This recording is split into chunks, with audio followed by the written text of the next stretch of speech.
경제라고도 말할 수 있습니다.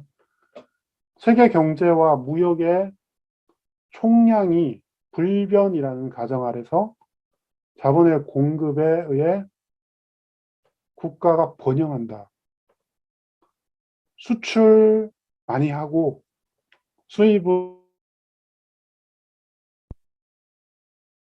부의 근원인 금을 쌓아두면 국가는 번영한다. 라는 개념으로 약간은 틀어서 이야기를 해보겠습니다. 이게 우리한테는 되게 불행한 역사를 가져오긴 했죠. 이게 바로 제국주의라고 하는 형태로 나타나고 식민지 건설이라고 하는 형태로 바람이 불기 시작합니다. 여기서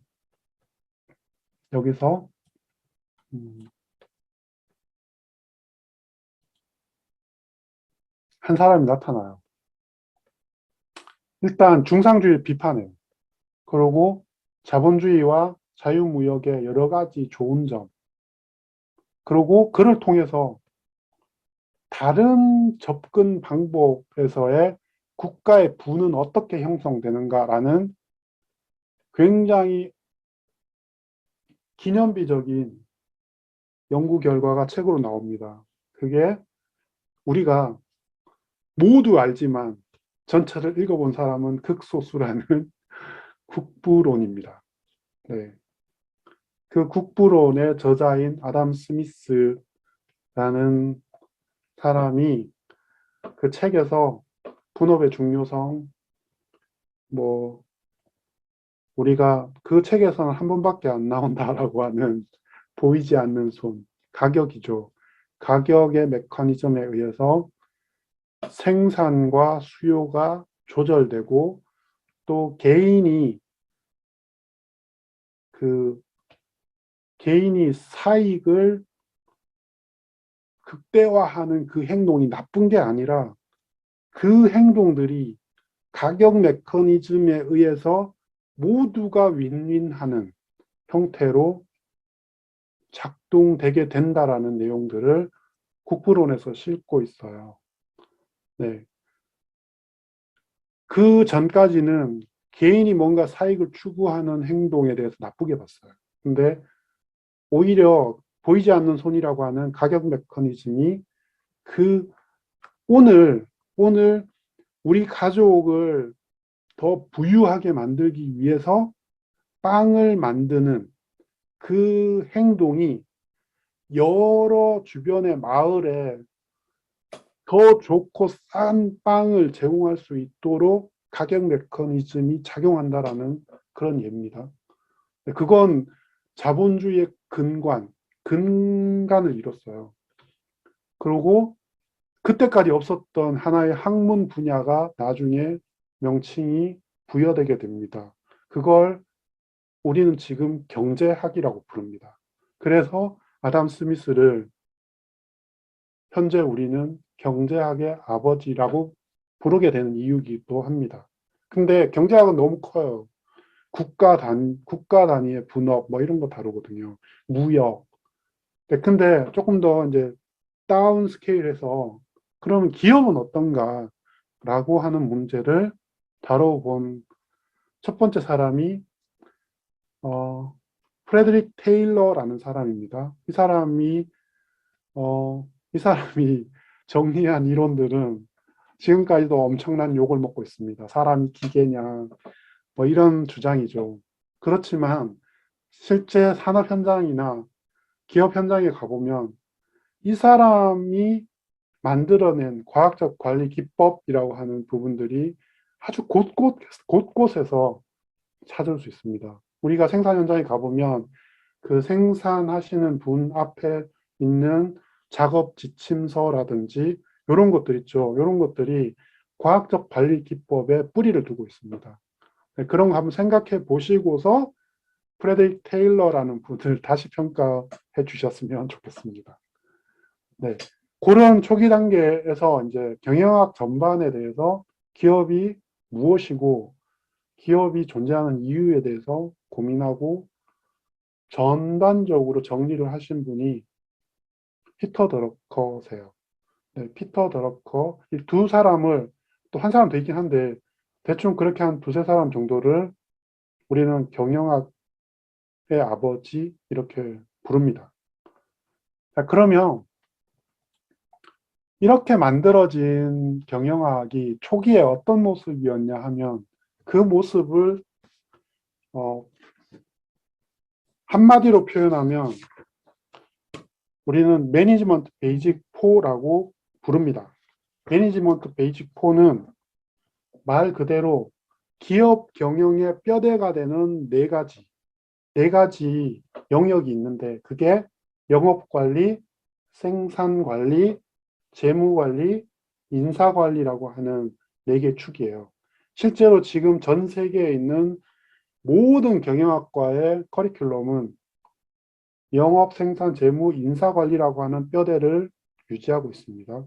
여기서 시대를 거치면서 조금 더 그 시대에 맞는 약간 분화된 개념과 또는 분화된 전공 이런 거를 운영하고 있지만 그 뿌리는 이거라고 보시면 됩니다. 이렇게 매니지먼트 베이직 4에서 기업은 시작했어요. 그러다가 환경 변화가 생기네요. 경쟁도 엄청 심해져요. 그러면서 기업의 매니지먼트 베이직 4의 변화들이 생겨나게 됩니다. 이거를 여러 가지 요소가 있겠지만 그 경제학의 가장 중요한 두 가지 요소, 수요와 공급이라는 두 가지 요소로 풀어보면 기업은 초기에 수요보다는 공급이 무지무지하게 딸리는 그런 형태를 갖춰요. 초기에는. 그때에 기업 내에서 주목받았던 역할이나 부서, 또 생산 그 능력이 또 생산 기술이 발전하게 되죠. 그렇게 되면서 수요와 공급이 전 세계적으로 약간 비슷해지는 그런 시기를 거치게 되고요. 그리고 현재는 어떠냐 하면 수요보다 공급이 어마무시하게 많은 경쟁이 격화되어 있는 환경이라고 볼 수 있는 거죠. 그때 기업 내에서는 어떤 역할이 주목받게 되는지 한번 질문을 해보면 이제 세 가지 1, 2, 3번 그 빈칸을 채워보라고 이제 기업 강의에 가서 이제 집합 강의를 하면 이렇게 물어보는 거죠. 근데 지금은 비대면 라이브 강의다 보니까 아무래도 이렇게 소통은 하지만 일방적일 수밖에 없는 부분이 있긴 합니다. 이렇게 기업의 초기 틀인 매니지먼트 베이직 4가 처음에 수요보다는 공급이 엄청나게 부족할 때 기업에서 가장 잘 나가는 부서는 생산관리였어요. 그리고 대부분의 전 세계의 경영학과에서 가장 인기 있는 과는 생산관리였어요. 근데 지금은 아니죠. 그러다가 생산 관리 능력은 이제 어느 정도 발전하고 고도화되기 시작했어요. 그러면서 공급이 수요를 어느 정도 따라잡는 그 정도 시기가 옵니다. 그 시기가 오면서 기업 내에서, 전 세계적으로 기업 내에서 가장 주목받는 또는 가장 지켜야 되는 어떤 룰 같은 부서가 역할이 생기게 됩니다. 주목받게 된 거죠. 그 부서가 바로 품질입니다. 그러다가 이거 생산 능력이 너무 발전해요. 그리고 생산할 수 있는 사람들도 너무 많아졌어요. 그러면서 공급이 수요를 초과하게 됩니다. 지금 현재죠.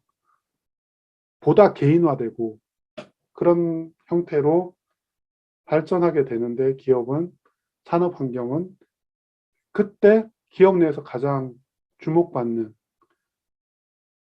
건 뭘까요? 이렇게 생각해 보면 물건 만드는 사람이 너무 많아요. 물건도 너무 많아요. 이때 가장 문제가 되는 거는 어떻게 잘 팔 거냐잖아요. 그래서 그 파는 게 단순히 물건이 있다라고 해서 팔 수 있는 게 아니에요. 그러다 보니까 판매가 훨씬 더 고도화되기 시작합니다. 그러면서 수요와 공급 중에 공급이 수요를 초과한 상황에서 경영학 또는 매니지먼트 베이직 4에서 주목받기 시작한 거는 마케팅입니다. 그리고 현재 경영학과를 진학을 해보시면 경영학과 안에서 가장 인기가 있고 또 가장 많은 사람들이 수강을 하고 있는 전공이 마케팅 전공이라고 보시면 됩니다.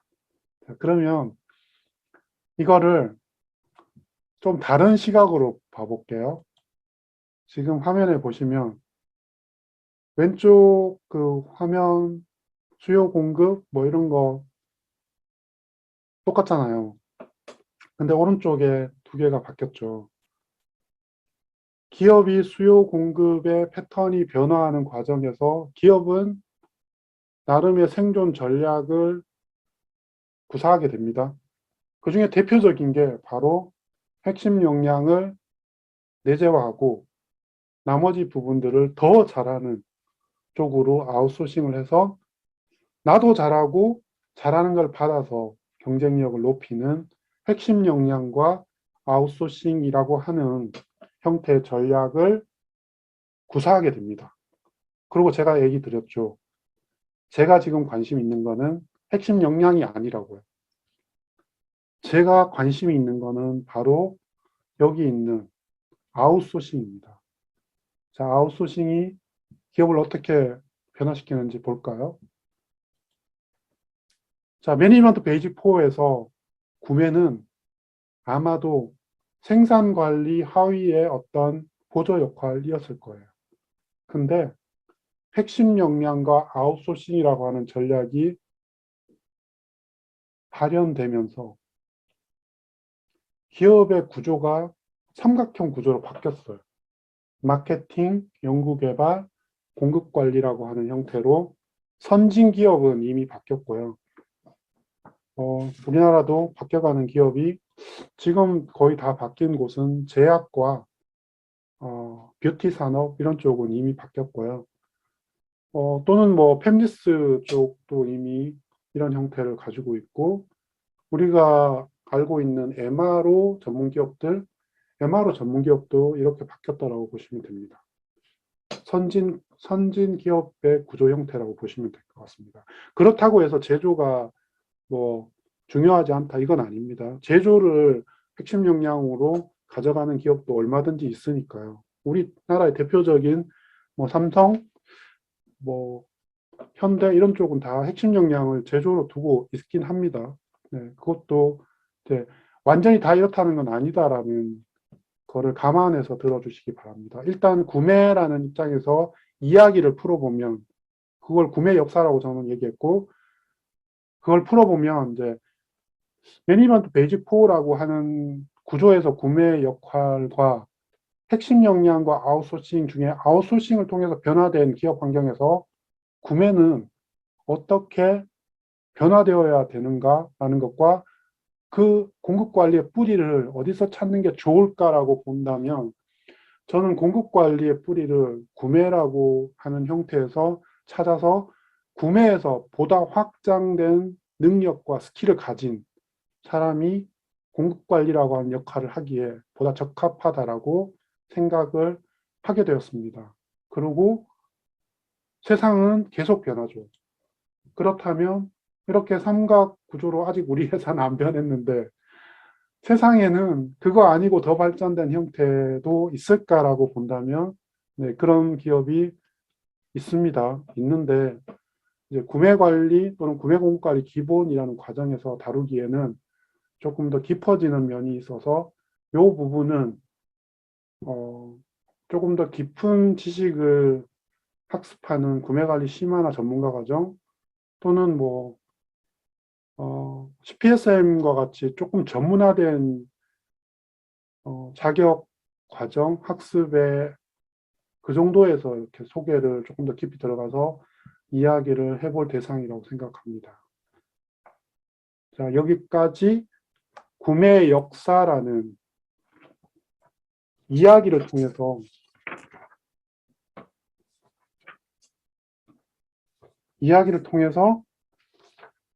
이제 지금까지 설명드렸던 구매란 무엇이고